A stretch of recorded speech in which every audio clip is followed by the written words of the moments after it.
Friends, இது வரைக்கும் சேனலை சப்ஸ்கிரைப் பண்ணாதவங்க சப்ஸ்கிரைப் பண்ணிக்கோங்க. மகாநதி சீரியல் நியூ ப்ரோமோ என்னென்னு பார்க்கலாம்.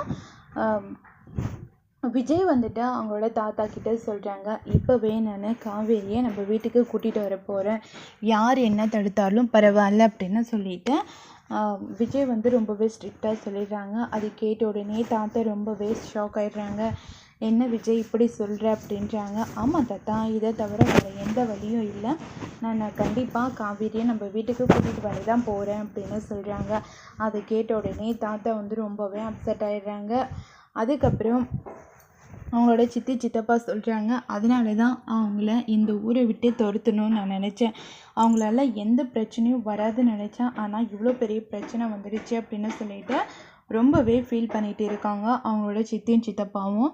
இந்த பசுபதியால் நம்ம பட்ட டார்ச்சர் கஷ்டம் எல்லாமே போதும், திரும்பவும் அந்த கஷ்டப்படக்கூடாதுன்றதுக்காக தான் அவனை விட்டு நம்ம தூரமாக விலகி இருந்தோம்.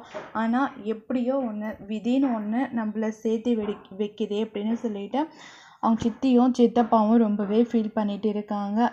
அம்மா இதனால தான் இந்த ஊர்லேயே இருக்கக்கூடாது, வேறு எங்கேனா போயிடணும் அப்படின்னு சொல்லிகிட்டே இருந்தாங்க, இப்போ தான் அது கரெக்டுன்னு நம்மளுக்கு தோணுது அப்படின்னு சொல்லிட்டு அவங்களோட அம்மா ரொம்பவே ஃபீல் பண்ணி பேசிகிட்டு இருக்காங்க. யார் என்ன சொன்னாலும் பரவாயில்ல, நான் வந்து கண்டிப்பாக இந்த ஊரை விட்டு போகிறத தவிர வேறு எதையுமே நான் செய்ய போகிறதில்ல அப்படின்னு சொல்லிட்டு அவங்களோட தாத்தா வந்து சொல்கிறாங்க, கண்டிப்பாக நான் வரமாட்டேன் தாத்தா, காவேரியோடு தான் நான் வீட்டுக்கு வருவேன் அப்படின்னு சொல்லிட்டு விஜய் வந்து ரொம்ப ஸ்ட்ரிக்டாக சொல்லிடுறாங்க. அதை கேட்ட உடனேயே தாத்தா வந்து ரொம்பவே வருத்தப்படுறாங்க. இல்லைப்பா, அவள் போனது போனபடியே இருக்கட்டும், நல்ல பொண்ணாக பார்த்து நான் அவனுக்கு கல்யாணம் பண்ணி வைக்கிறேன் அப்படின்னு சொல்கிறாங்க. நான் எப்படி ஒத்துப்பீங்கன்னு நீங்கள் நினைக்கிறீங்க? நான் என்றைக்குமே அந்த தப்பை மட்டும் நான் செய்ய போகிறதில்ல.